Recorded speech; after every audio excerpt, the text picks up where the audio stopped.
Everybody,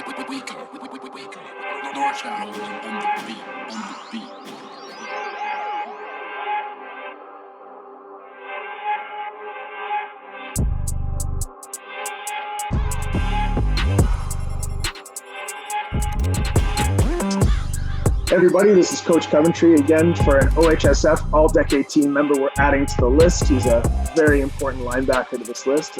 As usual, I let them do their own introductions. Take it away. Hey guys, James Peter here from the University of Ottawa. I played Mother Teresa ball from 2014 to 16. I'm here to give you guys a little about myself, let you know about me. So again, talking about getting into ball, and before even talking about the high school scene, the question we always ask the guys is, what's the influence for you growing up? Why did you kind of gravitate towards football? What's the story behind that? And were you always a linebacker, or did things change? Maybe talk about some community stuff, some coaches, and some guys you remember growing up. Yeah. When I first when I was growing up, at first I didn't really want to play football. I kind of was leaning towards like the hockey and stuff like that, which kind of is different, right? But yeah, I always wanted to play hockey my whole life. I always nagged my parents to hate on me in hockey, you know. But growing up, I had a bigger brother, Junior. Shout out to him. And he was the one that actually motivated me and pushed me to play football, right? So he was like, okay, like I'm gonna bring you to sign you up for Nepean Redskins. That was the first team I ever played for. I believe this is grade 5 or 4, something around that time. Mm-hmm. So go there, try out for the team, make the team, right? And like it was pretty hype at that time, right? Because something new, something I never played before. So my first time playing football, like actually for the community with equipment and stuff like that. And at that time, like I was a lot bigger kid. Like I was very short, very stubby. So of course they slapped me O-lineman. So I played O-lineman for like 3 years, something like that. Mm-hmm. And then after that, I started to lose a lot more weight. I started growing into my body, and I continued playing for Nepean Redskins. And I was playing running back at that time. So my whole life I've been like a running back. Yeah. And like even in high school, like I played a bit, like I mainly played running back there. And so like one day, I believe this is around my grade 10th year. So this is the last year of Nepean Redskins before they had the name switch, right? Yes, they put me to linebacker, and then from there, like I was playing linebacker. So initially, it's a new position in a sense for me, right? Yeah. So I get to high school. I didn't play grade 9. I mainly just helped out with the coach, learned the system, learned the program, met the guys, you know, type of vibe. I mainly didn't play because I felt like I was too small, which at that time, you're coming from grade 7, 8, like the middle school jump straight into high school. Like you're like, oh, frig, like these guys are a lot bigger than me. I don't want to get squashed, right? Yeah, for sure. It's a huge jump. Yeah, trying to play varsity in grade 9 is not an easy task. We got lucky back in the day. We had the junior and senior programs, but for you guys jumping right into varsity is not a good look sometimes. Yeah. In that time, like I didn't have no junior program. Like at that time, it was just 7, 8 touch football. Yeah. Now it's 7, 8 tackle football, like that you see now, you know. So it's a lot. It's very different. So learned the system grade 9, and then grade 10, I was like, okay, like let me play, you know. Mm-hmm. So at that time, I was playing, and I was initially playing running back. So I barely played linebacker that year, but played as a running back. And then that same year, like my brother told me, okay, like I got to start making myself tapes. I got to start getting to that recruiting process. Mm-hmm. So grade 10th year, I joined OVFL Myers Riders, and I played with them, and they put me running back. And the type of defensive formation ran was 3-4. So like I got a lot of playing time, right? Especially being a younger guy with older people. And like at that time, like I played with guys like Andrew Beatty, like people like him, like they're outstanding. I looked up to him like a lot, right? Yeah. So I was trying to model my game in a sense to be like his, because he was always fast off the ball. He was always hitting people hard, you know? Mm-hmm. And like at that time, like I was still new at the position, so I didn't really know how to necessarily like go about it, right? Mm-hmm. So yeah, that was my grade around the that was like grade 10th year around that time. Yeah, and it just goes to show, like, for you young guys, that are looking to get some reps and stuff like that, that OVFL, OPFL ball is really important for guys to get those extra reps, knowing that, they're going into 2 more varsity seasons and they have that grade 11 and 12 year. I mean, once you go up from there, sometimes OPFL, OVFL becomes a bit much for kids, but definitely that grade 9 and 10 year is definitely a great time to explore that and get better at what you do, for sure. Yeah, and also, like, with the season, like, being like you have the school ball and then after it's like the OVFL, yeah, or these are vice versa, like you get like as double amount of reps, right? Yeah. So going to my Sorry, it just says it gives you the time to train, essentially, basically, and get ready for that season. If you're very serious about it, you do your football from September to November for high school, and then you have all that time to train up until that OVFL spring season, and it definitely helps with the reps. 150%. So going to my grade 11th year, so playing for Mother Teresa again. At that time, like, I didn't play in the P&E Eagles. I was done with that back in as soon as I hit grade 9, I was done playing in the P&E Eagles or in the P&E Redskins.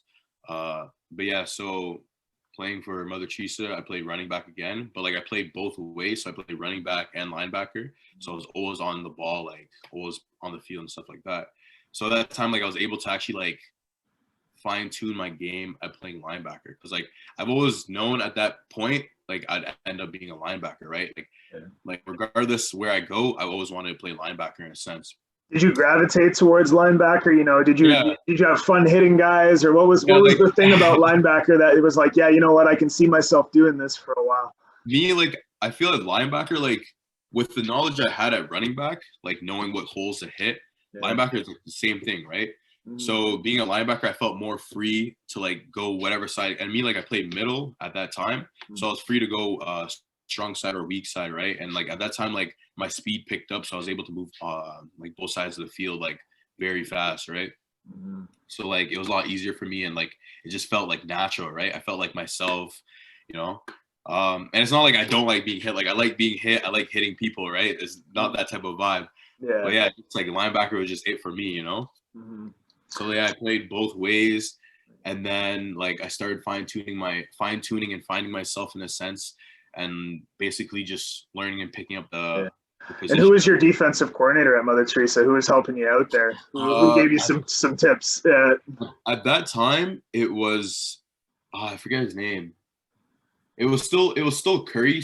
Curry still helped us a lot. Yeah. But we had another positional coach. He coached for Myers as well. He coached like for the senior year above me. Yeah. So, but that just goes to show, the importance of having those position coaches. And then on top of that, like having guys from the community get involved with high school ball is big, because, it shows that you can go both ways and play both things. And it's big for both scenes, and it keeps the level of talent up. And clearly you were one of those guys that picked up playing 2 seasons, a lot of reps at that point. Exactly. Yeah. Yeah. And like playing both ways, like it taught me a lot about football in a sense, and I knew like overall I was like well-rounded around everything. Now, how successful were those teams in grade 10, 11? As a new coach, I'm still learning about some of this. Yeah. In grade 10, we actually lost to Immaculata in semifinals. Oh, in grade 10. I think the same thing happened in grade 11. If I can recall, I think the same thing happened in grade 11. Yeah. Last play of the game, it was like we threw a bomb. It was like we were down by like a couple plays. It was Jacob Spinella was the quarterback at that time, and then the receiver just dropped it, right? He was in the end zone, dropped it. Oh, shoot. Michael ran on the field. I can't take credit for any of that. I wasn't there back then, sorry to say. Yeah. But it was definitely a memorable moment. So, and then around that time, so like I always used to work out a lot, and like I wasn't working out as much as I am now, right? Back in that day. But like it was mainly because like I didn't necessarily know how to work out and didn't know what to do for my body and stuff like that, right?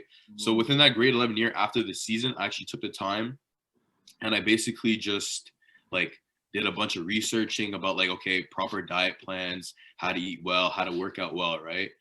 And so like it tried to like, it gave me the knowledge to like, okay, now I know what I have to do to be ready for my senior year, right? And like that senior year was like an important year, right? Because at that time in grade 11, I still had no offers, right? Because like I didn't have any tape. Actually, I did have a tape at that time, but like it didn't meet the standards that I wanted it to meet, right? And everybody has high standards of themselves. But yeah, so my initial goal was to, okay, like let me make sure I have enough solid tape that I'm solid as an individual, physically, mentally, and emotionally, of course, that when I enter my 12th year, that when I drop this highlight tape, I'll have a bunch of offers coming to my tape, like in towards me, right? So I go in my 12th year. My mother Teresa as well. I didn't play OV at that time. I literally just took a break from it. Or actually, I believe I switched from OV to OPFL like afterwards. Yeah. As was the natural transition. Most of those leagues were kind of moving and fluctuating towards OPFL anyway. So it was just kind of, the natural progress towards that. So nothing personal towards an OPFL versus OPFL thing. It kind of happened that way, right? Yeah. So that grade 12th year, like I was probably the strongest I've been throughout my whole like high school career. The biggest I've been throughout my whole high school career. You can even see the difference. Like I look like a man playing against kids, right? And that year I played running back and I played linebacker as well. So I played both ways of the ball. And like I mainly like played running back because at that time, like just me being a bigger individual, like it led to like more opportunities for like scoring and stuff like that, right? So that year I collected all that tape and I put it on YouTube, and then I got a bunch of offers like that following year, right? Yeah. It was outstanding. Like the amount of love that I got throughout that year from friends, families, sharing it. It's crazy. But yeah, that's a great segue to talking about your recruiting process and understanding where and what it takes to get ready for that grade 12 season. And you just talked about the amount of offers that you had. Talk to us more about like what was going through your mind during that grade 12 year and how you prepared yourself to get one bigger, faster, stronger for the season. You already talked about it a little bit, but also taking care of the classroom stuff and then handling your visits and all of these different things that come with the recruiting process. Throughout all of it, like the biggest thing I could say is like time management, right? You got to be able to manage like everything that you're going on, and you want to make sure like you have school figured out before you leap into like going to a visit or going somewhere else, right? And like that was the biggest thing. That's the biggest thing like all athletes should worry about, all student athletes, right? Student first and then athlete, right? It's just the nature of the game, right? You got to focus on your school aspects, because I know a lot of people that they had D1 offers, right? But they couldn't go due to school, right? They weren't student first. They're mainly an athlete, right? So 100% like me, like I was good in school. I mainly like started to fix up in school grade 11 and 12, because like at that time my brother was warning me like, yo, if you want to go next level, you gotta get on your grades, right? So that grade 11 12 year got all 80s, all 90s, and it made things a lot easier, right? That way like coaches don't have to worry about you necessarily when it comes to like recruiting, because the first thing that they ask you when they see you is like, how are you doing in school, right? What exactly. If they know you can play at the end of the day. That's why they're asking you. Exactly, right? But if you tell them like, oh shoot, my grades like are like a D, they're gonna walk away. Your offer's gone, If you're like, I get like all A's in school, they'll give you the scholarship, they'll welcome you to a visit, they'll tell you, okay, come, like they'll be sending you mails and stuff like that, right? Student athletes, you heard it here first. James Peter, if you do not have your grades together, they'll move on. They'll move on. Like they don't care. They'll find the next best thing. Like it's as sad it is, it's how it is, Like it is what it is. Yeah, and it becomes part of a business, and it's not one of those things where it's a personal decision. It really just is. These guys have to look after their program, and they're looking for guys who fit their mold, but also can stay in school for 4 to 5 years for them. They're not looking for a guy who's a one and done. It's a long-term longevity plan at that point. For real, honestly. Yeah. So talk to us about how you came to the decision to stay home, and what was the final factor, maybe some visits, some schools that you remember, and talk about that recruiting part of the recruiting process. That's the fun part anyway, taking those Yeah. visits. Yeah. In terms of like offers, like I've been offered like majority of the places in Ontario itself. Mm-hmm. I got a couple prep school offers, but like at that time I didn't really want to do like reclassify, right? I just wanted to hop right into university, right? Because like at that time, like I talked to a couple of like CJEP people, and they told me that they felt that when they played CJEP, it kind of took away time from their university career, right? Playing ball. So to me personally, I was like, okay, like prep school is kind of out of the way in a sense because it'll take a year off, you know. And the main reason I chose Ottawa U out of like places like Laurier or UBC and stuff like that, it came down to like financial stuff, right? Finance and just schooling. Because currently, right now in Ottawa U, I'm taking human kinetics, right? I'm trying to get into physio, and Ottawa U has an amazing human kinetics program going on currently. So that was like that was a big factor of why I chose Ottawa U. And on top of that, like when I went on my Ottawa U visit, like I met the head coach at that time, Jamie Barisi. I met the special teams coordinator. He's the one that's always been on my ass, Coach Nate. Coach Taylor. I used to play against Coach Taylor. Yeah, him and I had some battles back in the day. Shout out Coach Taylor. He's a great guy. Love Coach Taylor. Yeah. Shout out Coach JV. The first time I met him, so I went into his office, and we were just talking, right?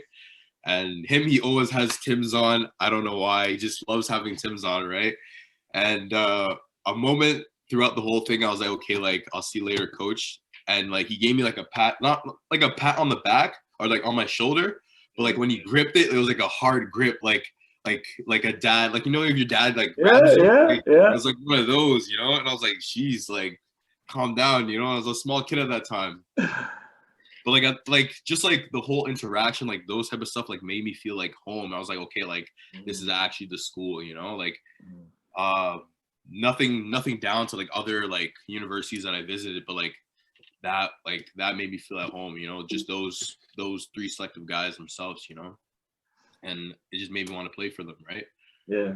And on top of that, the school, like I said, like school's important. Like after ball, like you never know what happens. You got to have a backup plan. Even if football is your backup plan, like you got to make sure that you're taking something that you want to do, and that's something that leads to like a good career later on. Because you see a lot of guys that get hurt, ACL torn, they're done, right?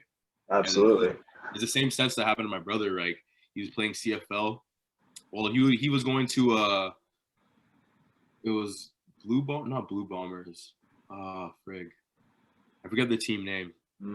But he was in a camp, CFL camp, torn his ACL, and it was it for him, right? Yeah. So I took it as like something to like, okay, like let me make sure that I have school, like I'm doing well in school. Yeah, right? absolutely. That was something that pushed me to like go further and like, okay, like let me do physio because it's always something I wanted to do. I like doing the human anatomy. I want to stay within like sports, right? So. Well, it's definitely the idea of having, a plan 1A and a plan 1B. Everyone wants to chase that dream, right? But at the end of the day, that dream does end, and we all know that it's a finite situation. Football, you're lucky if you get 3 years professional. That's the average, right? So, and some guys don't even get past that university point of view. So for guys like your brother who got lucky to even get an invite and whatnot, that's a big milestone in itself.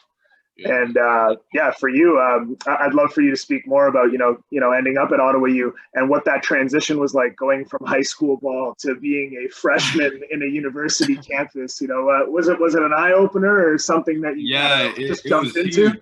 It was very huge. Like me coming in, I was 200 pounds, and I wasn't even solid. Like I wasn't even solid muscle. I would probably say I was like 25% body fat. I don't even know. But, I was a chunky kid, right? So my first day there was like my visit, right? And like I met a couple of guys, but I didn't meet everybody. But like my first initial like meeting people, like everybody, was during our camp. Was my first camp, right? And during the first day of camp, you have your combine stuff, right? You do your 40 times, you do your bench, all that type of stuff.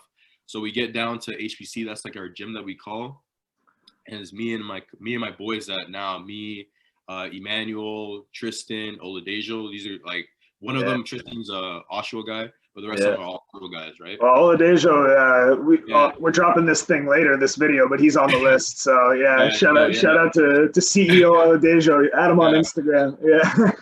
So we all pull up downstairs to the HPC, and like our initial anyways, I'm not too sure about them, but like my initial thought when I first came to the team was like, okay, like I'll be playing right off the bat, you know what I mean? And like I don't know why I had that type of thought process. I don't know, but I don't know.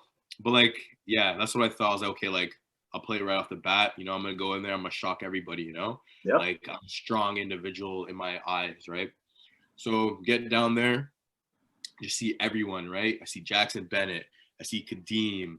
I see Jamie Harry. I see all these other guys, all these individual, Ty Cranston, right? And I'm just like, geez, like these are people that I'm going to be playing with or against, in a sense. And I'm just looking, I'm like, wow, like it was a huge eye opener at that moment, right? Because I was like before opening that door into the room, I really thought that I would be playing over a lot of these guys, right? But then when I saw them and like I saw that Jackson Bennett bench 20 something reps on bench, the same thing. He was a freak, man. He was me my first year, I benched 5, and I was like, damn, like how are these guys doing this? We get to the field, start doing 40s. I was like, okay, I'm a fast individual. I'll probably run like a 4 something. I run like a 5:02. Jackson that laser time is humbling. That laser time is very humbling. But then like I was watching Jackson do his 40 time. He goes, he stumbles, he almost falls, picks himself back up, runs a 4.5. I was just shocked by like everything, right? So like just the thought of that, like everything, all of the stuff I saw, like it made me know like, okay, like I got a lot of improving to do. Like this is a huge jump and I'm not ready to jump into it yet, right? So it was that moment was crazy. That was definitely the eye opener for me, 150%. And so did the coaches always see you, or where did they see you actually? Were you coming in as a running back? Were you coming in as a linebacker at that point, or they had a plan for you at that point? The funny thing is, like, another reason why I chose Ottawa U, and I forgot to say this, is that they're the only team that actually wanted me as a linebacker. Every other team wanted me to play running back because majority of my tape was running back. But like in terms of like other events like not OUA, I forget what the events are. It was like AIA All-Star Game, absolutely. I did AIA, I did OPC, or they call it FPC now. And like all those events I played linebacker.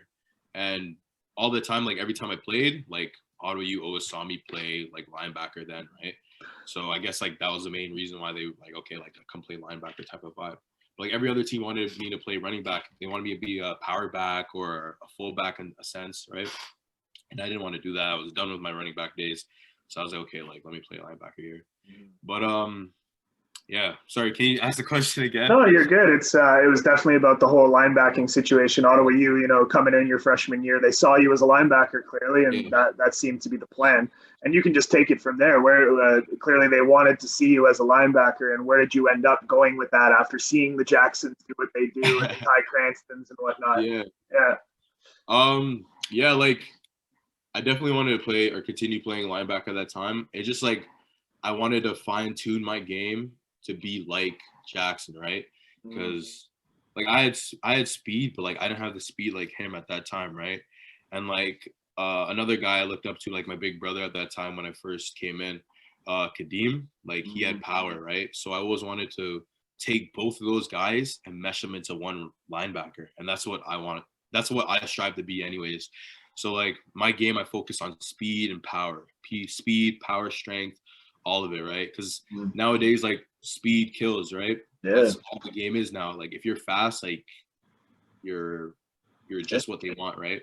Especially the CFL game with 3 downs, having limited amount of time, that you don't need to be, 6'2", 250 anymore playing linebacker. It's an outdated model basically. We'd rather see a guy who benches, 10 to 15 reps, but can also run a 4.4, and that's kind of what we're looking. Yeah. Yeah. Like me, I'm 6 foot and I'm 230 at the current moment. Yeah. Like as soon as the season comes, I'll probably drop to like 215, something like that, so I can just be straight speed. It's always that in-season weight. It happens to everybody. You come in at a certain weight thinking, yeah, I'm going to keep this on, and then you start playing and you're like, yo, I'm light right now. I'm pinch. Yeah. No, but like, I just always trying to be like both of them. That's why I strive my game to be like those two. 150% like are definitely mentors to me. I talk to them all the time. Another guy I talk to, TC, that's what we call him, or Thomas Carrier, that's his full name. Him, like, he was like a big help for me, like throughout my whole university career, right? Like that guy is definitely like family. I love that guy to death. Like, but that shows you, man, like as a young student athlete coming in as a freshman, if any other student athletes are listening right now, like find yourself a vet, man. Find yourself a vet and pick their brain. Like it's one of those things where, those guys are only there, for another 1 or 2 years. So you're there to replace them technically, not in a negative way, but you're next up, right? So you got to find out how they got to that position and how they got to their starting job, right? And they know way more than you do and what you think you know at that point. Yeah. But definitely that's it. Yeah, like I picked all their brains. Like I bug them all the time. Like it's just how it is, right? Yeah. And like the weird thing is, like now that they're gone, like I'm the big bro in a sense. So people are always picking my brains, always asking me questions, and it's awkward, because I'm not necessarily used to it yet. But it's very weird at the current moment. But yeah. Well, if I could recommend one thing, don't be afraid to share that knowledge. But also, if you're not a big talker, I would just say lead by example. Right at the end of the day, 100%. Use your skills and show the guys. If he's asking you a question, you go, watch me in this drill. And then go from there. Yeah. But definitely, that kind of shows you, a great segue to, you're on the doorstep of the CFL right now, and unfortunately, as we know, U Sports doesn't have a season. It's very disappointing. But we understand the times are what they are. But as somebody who's getting prepped for their 4th and their 5th year coming up, what's some things that you're doing to prepare yourself to be better prepared or ready for the CFL and the combine? And then also, for a guy who's a young student athlete who wants to eventually get to the CFL or the NFL, what kind of advice can you give them going into a senior university season? The biggest thing I would say is you got to have the right mentality, right? So by doing that, like by getting the right mentality first, you got to surround yourself with people with the same mentality as you, right? So I surround myself with my 3 brothers, Eman, Tristan, Daniel. So they have the same mentality as me. They all want to go pro. We all strive for greatness. We all push each other, right? You gotta get those group of guys. It doesn't have to be a lot of people, just 2, 3 guys, even 1 guy, right? And just push each other, go to the field with each other, go to the gym, push each other for greatness. That's the biggest thing I can say. So 100% mentality. With that mentality, it'll come your physique, right? You'll start eating good. You'll start looking good. You'll start feeling good about yourself. It's all just correlated with one another, right? Another thing I would say, big thing is school, right? So again, university is important. High school is important, right? They're both the same. They're both intertwined with one another. So you got to always work your ass off and, kill that schoolwork. There's too many guys that I've known that have so much potential.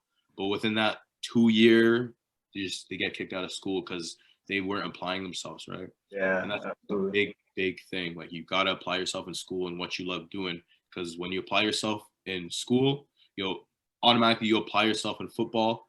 And like, I know at times like it's rough and it's hard to balance both of them, right? But like, it's just the nature of the game. Like you chose that pathway. Student athlete is nothing easy, right?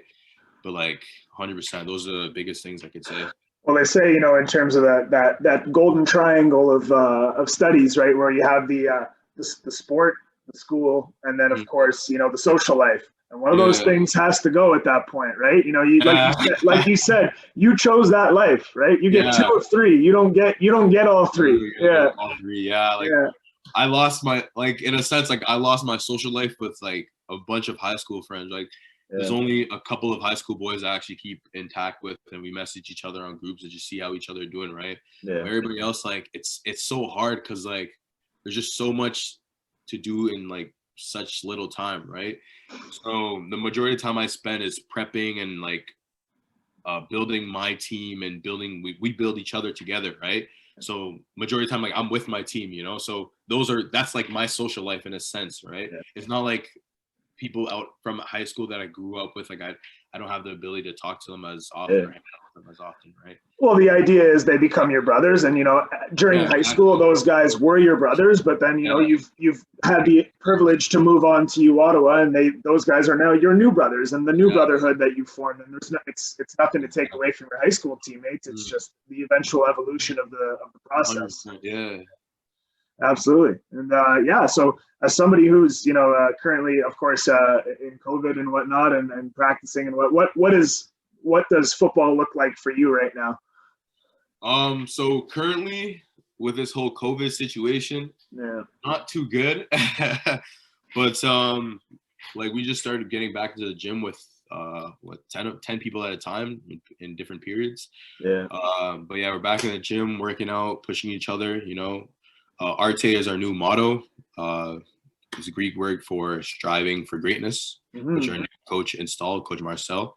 So big thing. For those of you who don't know out there, Coach Marcel is the new head coach of U Ottawa. Right? Just got hired. So big things coming for Ottawa U. He's a great guy. Like he's going to lead us to a championship. I 110% agree, and I 100% trust him.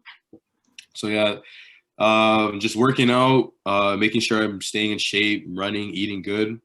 That's pretty much the best thing, right? Got a new, we have a new trainer as well, Coach Bold. He's getting everybody's right. That he's a very smart guy too, so it'll be good. We're in good hands. Absolutely. So the future looks good at U Ottawa, and that's amazing. Yeah, future looks bright. That's great. Yeah. But again, before we end this, I just wanted to say, you know, thank you for sharing your time and, you know, your story. And I think it's really important to do that and give back to the student athletes in OHSF and beyond. And also, congratulations on making this all-decade team. No small feat. Appreciate it. Yeah, 100% appreciate it. Well, that being said, this is Coach Coventry signing off. This was James Peter II. And we're adding him to our very illustrious list of the OHSF all-decade team as a linebacker. Congratulations again. I appreciate it. See you guys later. Take care.